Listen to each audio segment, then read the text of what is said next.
Magandang araw kaibigan! Tuloy po kayo sa Felicidad's Channel. Sa mga kwento ng buhay at pag-ibig na hinalukay sa natatagong baul ni Felicidad. Pero bago po tayo magpatuloy, huwag niyo pong kalilimutan na i-like ang video, i-subscribe ang channel, at i-click ang notification bell para lagi kayong updated sa mga parating pa na upload.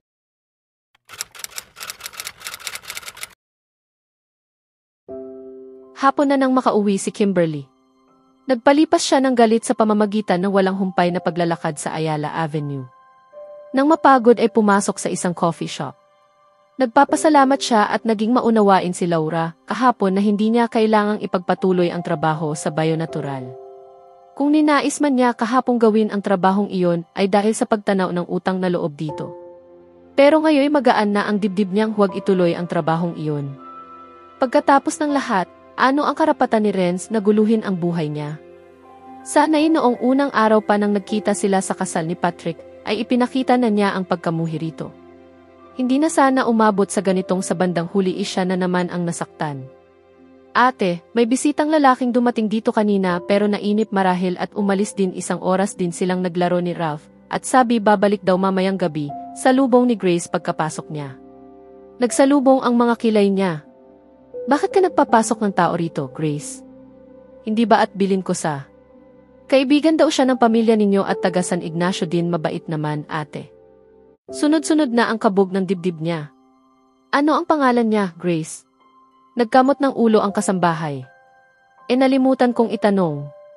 Pero magkahawig sila ni Ralph, ate, tinawag pa nga niyang anak pagkatapos ay tinanong niya sa akin ang tungkol sa asawa mo raw. Bakit ate, nagkaasawa ka ba? Hindi pinakinggan ni Kimberly ang mga sinabi pa ni Grace. Dinampot ang telepono at tinawagan si Laura. Tita Laura, anya sa nanginginig na boses. O Kimberly, napatawag ka? Sabi ng kabilang linya. Nasaan ka? Galing daw dito si Renz at ibinigay ng gago kong sekretarya ang tirahan mo. Napapikit siya. Iyan ang dahilan kaya tumawag ako, Tita Laura. Aalis muna kami ng ilang araw, kami ni Ralph, pakiusap tita. Isang buntong hininga ang narinig niya sa dulong linya. Uuwi ka. Hindi ko gustong abutan niya kaming mag-ina rito. At pakiusap, kung magtatanong siya sa inyo, wala kayong alam kung nasaan kami ni Ralph. Sana ay maayos ang lahat ng iyan, Kimberly. O sige, guna kayo, ingat kayo. Pagkatapos may baba ang telepono ay nanlalambot na pumikit at sumandal sa sofa si Kimberly. Ang lahat na nangyaring ito mula pa kanina ay isang bangungot lang. Magigising din siya at babalik sa normal ang lahat. Hindi maaaring nagkita sina Renz at Ralph. Hindi maaari. Pagkalipas ng mahabang sandali binalingan si Grace. Aalis kami ni Ralph, Grace. Maiwan ka rito at inaasahan kong hindi mo na uliting magpapasok ng kahit na sinong tao rito, pagkasabi nooy mabilis na pumanhi. Sa silid niya inaglagay ng mga damit na kakailanganin nilang mag-ina. Hindi niya kayan haraping mag-isa ito. Paano kung kuhanin ni Renz ang anak niya? Hating gabi na halos nang sapitin nila ang San Ignacio. Mula sa highway hanggang sa kanila ay napakahabang lakad din sa madilim at madamong daan. Kung sa bayan siya bumaba ay natitiyak niyang wala na ring tricycle doon sa ganitong oras. Pagod ang isip, puso, at katawang hindi na niya naisip na mapanganib para sa kanilang mag-ina ang lumakad sa kadilimang iyon ng gabi. Kimberly! Magkapanabay na sinabi ng mag-asawa nang mapagbuksan siya ng pinto. Ano ang nangyari at napasugod kayo sa... Hindi na ituloy ni Christina ang sasabihin dahil iniabot niya rito ang natutulog na anak. Mommy, Daddy, pagod na pagod ako. Bukas na tayo mag-usap, pakiusap. Bahala na kayo kay Ralph muna, pagkasabi nooy humakbang patungo sa hagdan. Muling nilingon ang mga magulang. Iniwan ko ang maleta ko sa may di kalayuan dito. Hindi ko na kaya. Patuloy ng pumanhik. Nagkatinginan ang mag-asawa. Kumuha ka ng flashlight, Mommy, at babalikan ko ang sinasabi niyang maleta, iling-iling na utos ni Joseph. Sinulyapan ang apong tahimik na natutulog sa mga bisig ng asawa. Maligayang pagdating sa bahay, Ralph. Masuyong dinampian ito ng halik sa noo. Pabiling-biling sa higaan si Kimberly. Sa pakiwari niya ay may gumagalaw sa kanya. Pataas patagilid. May humahaplo sa buhok niya, humahalik sa mukha niya, sa noo, sa ilong at sa mga labi. Parang nasa langit ang pakiramdam. Mahal na mahal kita, mahal ko. Hindi ko sinabi ang mga salitang iyan sa kahit na kaninong babae, ang sinasabi ng tinig sa panaginip niya. Patuloy ito sa pagyakap at pagdama sa katawan niya. Isa itong maluwalhating pakiramdam. Hindi niya gustong gumising. Mahal din kita, Renz. Walang ibang lalaki, ikaw lang, mahinang sambit niya. Hindi niya maidilat ang mga mata niya. Sobrang pagod at antok na siya. Isa pa, talagang hindi niya gustong magmulat dahil baka maputol ang panaginip niya. Alam ko na ngayon. Patawarin mo ako sa mga kasalanan ko sa iyo, ang boses uli. Sinusuklay ng kamay nito ang buhok niya at marahang hinahagod at pinipisil ang batok niya. Ramdam niya ang matinding pagkalma at isiniksik niya ang sarili sa mainit na katawan nito. Inaantok pa siya, pero nababalisa siya sa pintig na ingay na naririnig niya. Bakit ba parang may kumikiliti sa ilong niya at bakit parang may mabigat na bagay na nakadagan sa mga binti at baywang niya? Napilitan siyang unti-unting magmulat ng mga mata. Marahang iniatras ang ulo. Matitipunong dibdib ang namulatan niya at marahil ay ang tibok ng puso nito ang naririnig niya. At ang mga pinong balahibo sa dibdib ang kumikiliti sa ilong niya. Pipikit sana siyang muli nang may maisip. Balahibo sa, kasabay ng pagbangon ay tumili si Kimberly. May katabi siyang lalaki sa higaan. Nakayakap at nakadantay sa kanya. Naalimpungatang nagmulat ng mga mata ang lalaki. Tinutop ang noo na biglang napaangat sa pagkakahiga. Ano ang? Napapikit ito nang makitang siya ang tumili. Ay mahal, baka dagsain tayo ng buong bayan sa sigaw mong iyon. Ano ang ginagawa mo rito, Lorenzo Marzan? Sindak niyang tanong na bumaba ng kama. Bakit ka narito? Paano kang nakapasok dito sa silid ko? Pagkasabi nooy mabilis na lumabas ng silid. Pinagbubuksan ang dalawang silid sa itaas at hinanap ang mga magulang at anak kasabay ng malakas na tawag. Nang hindi makita ay bumaba ng hagdan. Mommy! Daddy! Naikot na niyang lahat ang buong kabahayan at likod bahay. Wala ang mga magulang niya at si Ralph. Wala rin ang kotse ng daddy niya sa garahe. Sa driveway ay ang sasakyan ni Renz. Kung paano siya kabilis na bumaba ay ganoon din siya, kabilis na nakabalik sa silid niya. Naroon pa rin si Renz na nakadapa sa mga unan niya at walang pakialam sa histerya niya. Bumangon ka dyan, Renz, at mag-usap tayo. Hiyaon niya. Nasaan ang mga magulang ko? Ang anak ko? Bakit ka narito? At ano nang ginagawa mo dyan sa higaan ko? Ano ang ginawa mo sa akin? Sunod-sunod na pahisterya niyang tanong. Ni hindi kumikilos ang binata bagaman sumagot. Wala akong ginawa sa iyo maliban sa pinalitan ka ng damit pantulog. Bumagsak ka na lang sa kama na parang wala ng malay, suot pa rin lahat, pati yung sapatos mong puno ng putik. Sagot nito na hindi halos maintindihan ni Kimberly dahil nakabaon ang mukha nito sa unan. Ah, sige na nga, maliban na lang sa ilang halik na delirious mong tinanggap. Oh, tumingala siya sa kisame. At akala niya ipanaginip lamang ang lahat. Nang malamang may humahaplo sa katawan niya ay muling bumaling sa binata. Hindi ako naniniwala sa iyo, Lorenzo. Naramdaman ko iyon, hindi niya matapos-tapos ang sasabihin. Nahahati sa pagitan ng galit at hiya. Tumihaya ang binata at sa pag-ikot ay kumawala ang kumot na nakatakip sa katawan nito. Napapikit si Kimberly. Wala akong ginawa sa iyo, maniwala ka sa akin, mahal. Nakangiting wika nito. Sino ba naman ang gagawa ng loving-loving sa isang natutulog na prinsesa? Sigurado akong hindi kahit si Prince Charming. Pero hindi ko masisiguro na wala akong gagawin ngayon, sabi niya habang nakangiti ng pilyo. Nasabi ko na ba sa'yo kung gaano kakaganda at kaseksi ngayong umaga? Kahit na may mga histerya ka pa? Oh, anya uli na hindi makatingin sa binata. Takpan mo ang sarili mo, pwede ba? Kung wala kang ginawa, bakit ka nakahubad? Lagi akong natutulog ng hubad, mahal. Di lalo na kung katabi kita, sabi niya na may halong biro sa tinig. Oh, tumigil ka, Renz. Takpan mo ang sarili mo at sagutin mong lahat ang mga itatanong ko. Naiiyak na siya sa pinagsama-samang emosyon, itinaas ng binata ang dalawang kamay. Sige, kinuha ang kumot at itinabing sa ibabang bahagi ng katawan. Hindi ako makapaniwala. Nagkaanak na at lahat sa akin pero, ayan.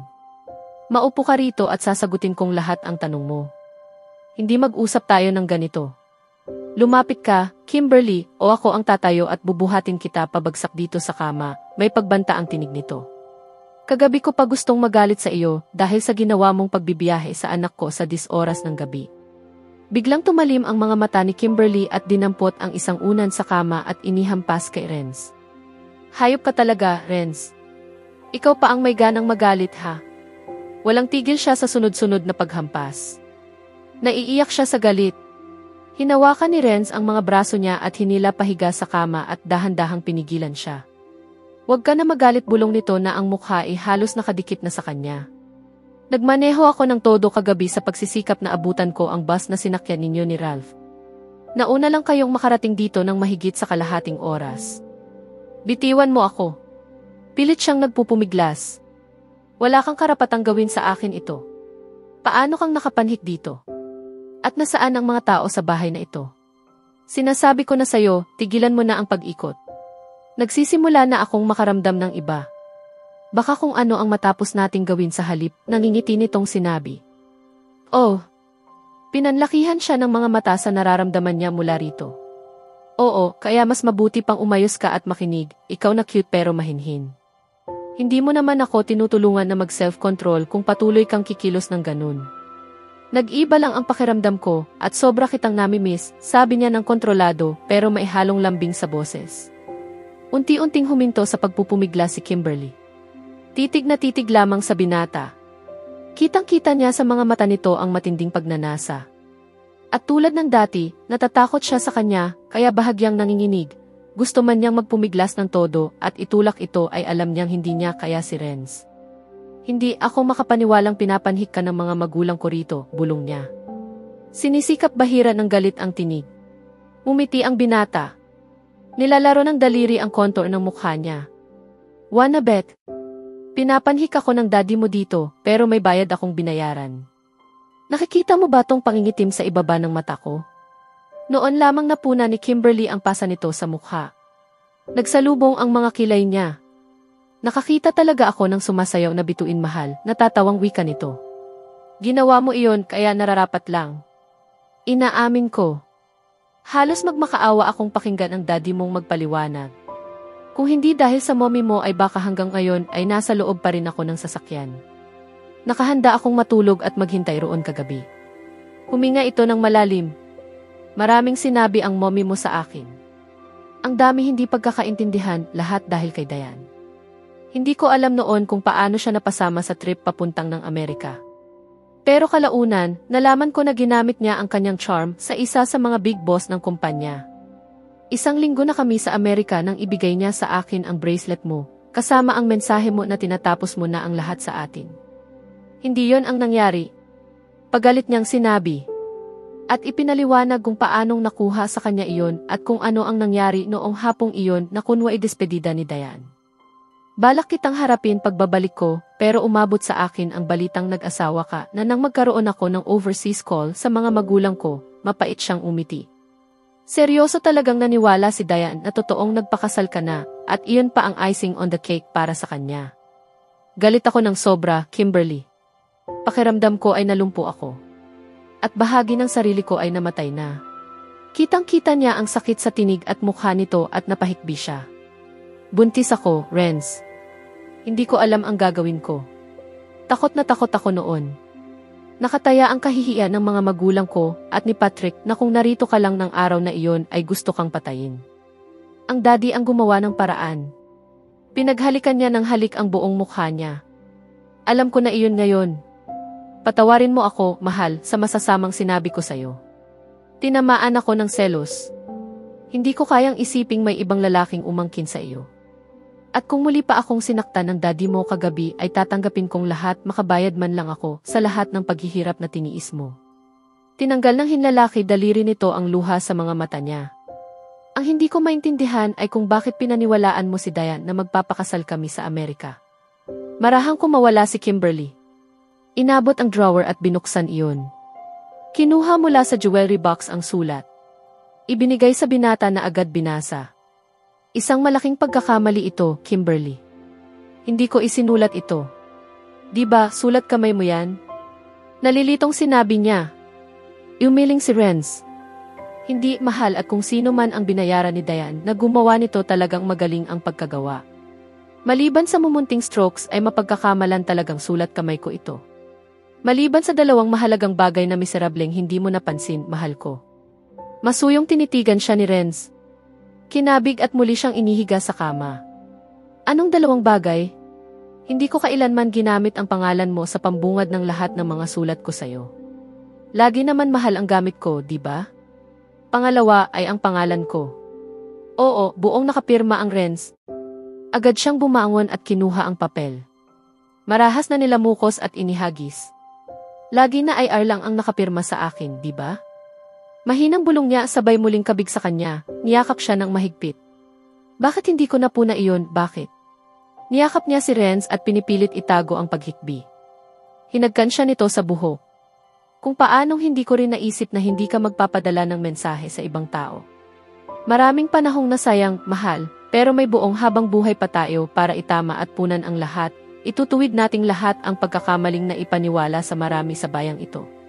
Bakit pinayagan ka ng mommy at daddy na dito matulog sa silid ko at nasaan sila? Anya na kung mawala sa pagkakayakap dito. Dahil nangako ako sa kanila na malapit na tayong ikasal. At mamayang gabi ay pupunta rito ang mama at papa upang mapag-usapan ang tungkol sa kasal natin. Paanong nalaman ng mga magulang mo? Pagkaalis ko kahapon sa bahay mo ay tinawagan ko ng long distance ang mga magulang ko at ipaliwanag ang lahat mula umpisa hanggang dulo. Maniwala ka, mahal, kung paanong hindi naging madali sa daddy at mommy mo ay ganoon din sa kanila.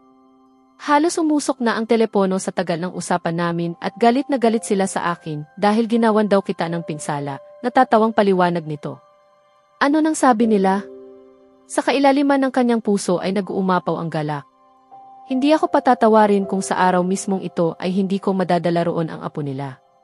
Kaya may palagay akong uwi rito ang mommy at daddy na hindi dala si Ralph. Hindi papayag ang mama at papa na hindi maiwan sa bahay ang apo nila. Oh, Renz. Mahal, matagal na kitang mahal na hindi ko alam kung mayroon pang ibang damdaming higit pa roon. Ikaw ang pag-ibig ko, ang aking magandang pag-ibig. Nang mawala ka, may bahagi ng katawan ko ang nawala. Ngayon, muli mo akong binuo. Ibinaon niya ang mukha sa buhok ni Kimberly habang ibinubulong ang mga salitang puno ng pag-ibig. Ako man, Renz, ako man. Hindi ako kailanman magiging buo kung wala ka. Parte ka ng buhay ko, gaya ng pagiging parte ko sa'yo. Gusto niyang isatinig pero hindi na kailangan ang salita sa mga sandaling iyon. Sa labas ng bintana ay ang huni ng mga nag-aawitang ibon. Ang hangin ay mabining dumadampi sa talulot ng mga bagong bukang rosas sa hardin. Nakangiti ang araw na nagbabadya ng simula ng isang magandang umaga. Nang ihayag ang pagpapakasal ni Renz at Kimberly at nang makita ng mga taga San Ignacio si Ralph, ay marami ang nagtaka, nagsalubong ang mga kilay at naghahanap ng paliwanag. Mula sa bibig ng ilang matatalik na kaibigan ay maraming tanong ang nasagot. At lahat ay nakigalak at nakisaya sa araw ng kasal ng dalawa, si Ralph ang naging sentro ng atensyon. Sa kabila ng lahat ng pagsubok at sakit, nanaig pa rin ang tunay na pag-ibig. Natutunan nilang magpatawaran at muling magtiwala sa isa't isa. Ang kanilang kwento ay patunay na kahit gaano man kalalim ang sugat, may pag-asa pa rin sa dulo. At sa pagharap nila sa bagong yugto ng buhay, dala nila ang tibay ng kanilang pagmamahalan. Taos puso ang pasasalamat namin sa lahat ng patuloy na sumusubaybay. Hanggang sa susunod nating kwento, nawa ay lagi tayong magsama-sama. Pagpalain kayo ng Diyos at mag-ingat kayo palagi.